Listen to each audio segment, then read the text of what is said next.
જય સ્વામિનારાયણ. આજના દર્શન. જય ગજાનંદ ગણપતિ મહારાજ. જય કષ્ટભંજન દેવ. જય સ્વામિનારાયણ. નિમિત્ત કોણ છે તેનાથી કોઈ ફરક નથી પડતો. નિર્ણય હંમેશા કુદરતનો જ હોય છે. જે આ સ્વીકારી શકે તેને દુનિયાની કોઈ તાકાત દુખી ના કરી શકે. જય સ્વામિનારાયણ. Good morning. જય સ્વામિનારાયણ. જય શ્રી રામ. જય શ્રી કૃષ્ણ. જય માતાજી. જય ઈશ્વર મહાદેવની જય.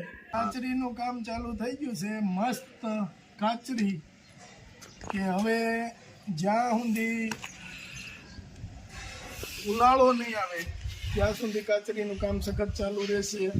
હેર ઓઇલનું કામ ચાલુ છે, કાચરીનું કામ ચાલુ છે અને બધા કરતા મહેનતવાળું કામ કાચરીનું છે.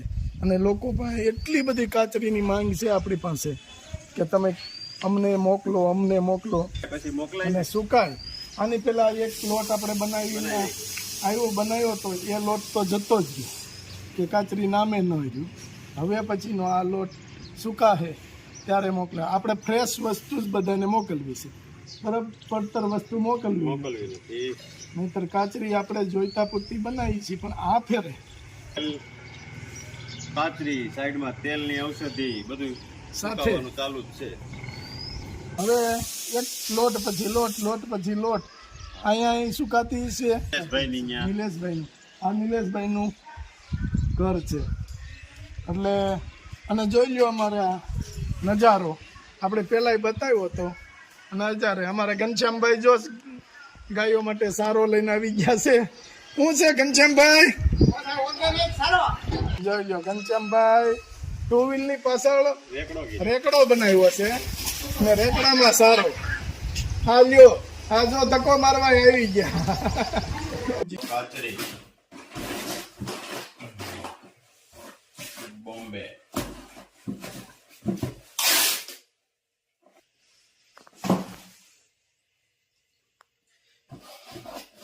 DSM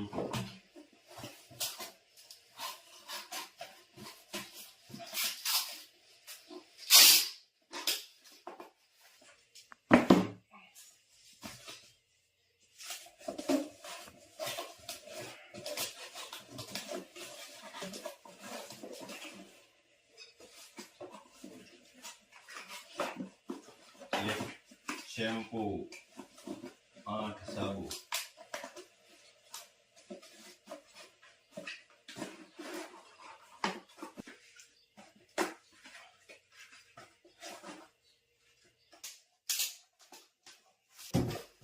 પાંચ હેર ઓઇલ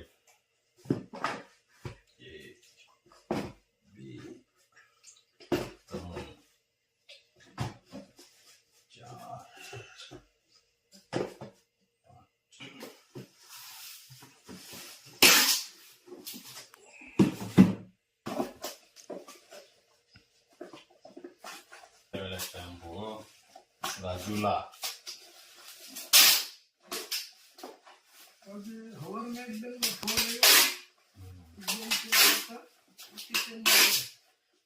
દુખાવો તો એ જતો રહ્યો હાવ મુંબઈ થી જતો. અને વાળ ખરતા તો એમ વાતને એમ થઈ જાય કે ઘડીકમાં વાળ ખરતા બંધ. અને એને પછી કોઈ એના લાય છે એ કે બહુ ફરક પડી ગયો છે વાળમાં. એકદમ સિલ્કી ને સરસ વાળ થઈ ગયા છે. અને તમારી બનાવવાની ઢેરી જ અલગ છે. હંભળાવી હોય તો 500 કાચરી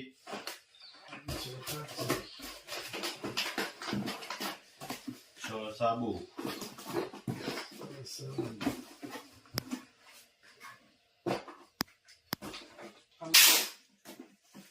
મારે 8 દિવસ આ ઓડ દુખતી ને તો મને આમાં ફોનમાં જોતી ને એમાંથી પછી મને ખ્યાલ આવ્યો કે હાલો આ કરું. તો આમ 10 મિનિટમાં જોઉં તો આમ ઊંચું ના જોવાતું જરી. અને બહુ તેલનું રિવ્યુ તમારું સારું છે. મારા વાળ હે ને બહુ હે ને આમ ખરતા ને એકદમ હાવ ઉતરી ગયા હતા બહુ.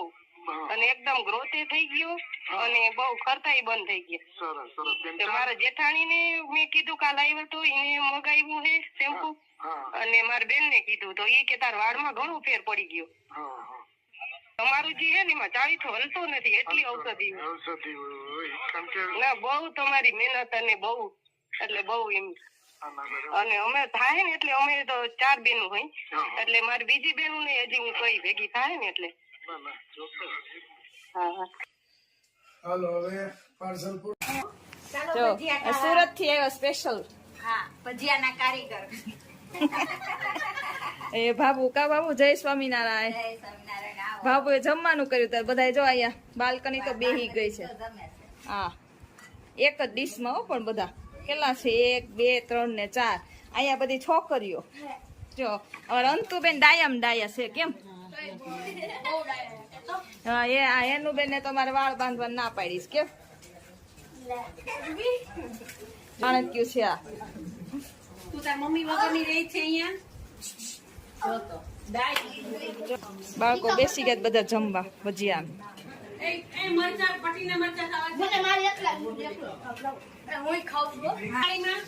હજી એટલા અહીંયા ચાલુ જ છે રસોડું. ઓસરીમાં લઈ લીધું જ બધું.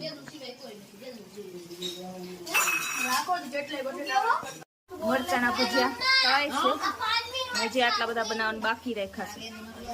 થોડા બેસાડવાના કેમ. મોટા હોય એટલે આ ફાયદો એટલે છોકરાઓ જેની સગાઈઓ બાકી હોય ને અમે 14-15 વર્ષ નથી જોયા તમે 7-8 વર્ષ મોટા હોય એટલે આ નહીં પાડતા ગોઠવાઈ જજો. કારણ કે આપણા ગુજરાતમાં ગણતરીની મને ખબર હોય થોડી ટકાવારી ઓછી છે એટલે આપણે એ ટકાવારી ઓછી છે એમાં આપણો વારો ન હોય એટલે અમે ઉંમરમાં જાડી જોઈ ભેળવાના છે. કારણ કે જેનું ભજન કરીએ જેની ભક્તિ કરીએ છીએ ને એમાંય રાધિકાજી મોટા હતા તો ભગવાન ભેળવાળો ભક્તે ભેળવાણો તો હું તો 2 જગ્યાએ ભેળવાણો. મારે છોકરો હે ને એ એમ કે આ રાતની માં છે મારે અને દીની માં ઈ ઘર હાચવે. આ રાતની માં 14-15 વર્ષ મોટી ઓરિજિનલ ઘેરે છે ઈ વર્ષથી મોટી છે એટલે મારે તો વડીલ ને વડીલ જ હું કોઈથી મોટો થાય જ નહીં. પ્રભુ હાજર રાખે બધું દર્શન કરતા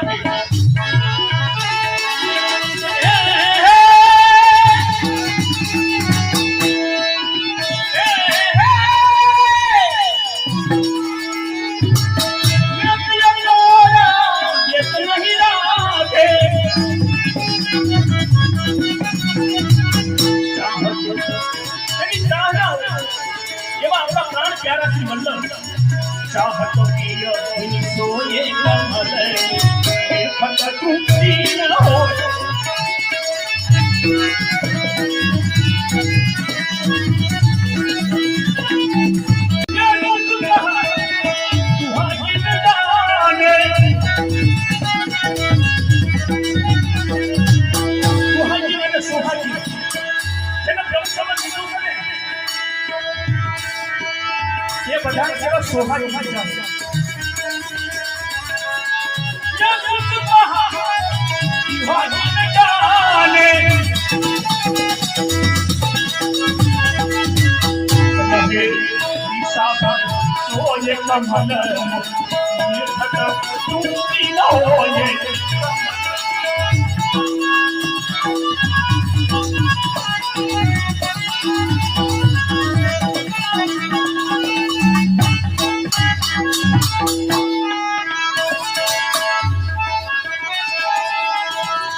દાદાજીએ જે કીર્તનો ઉઠાણ કર્યું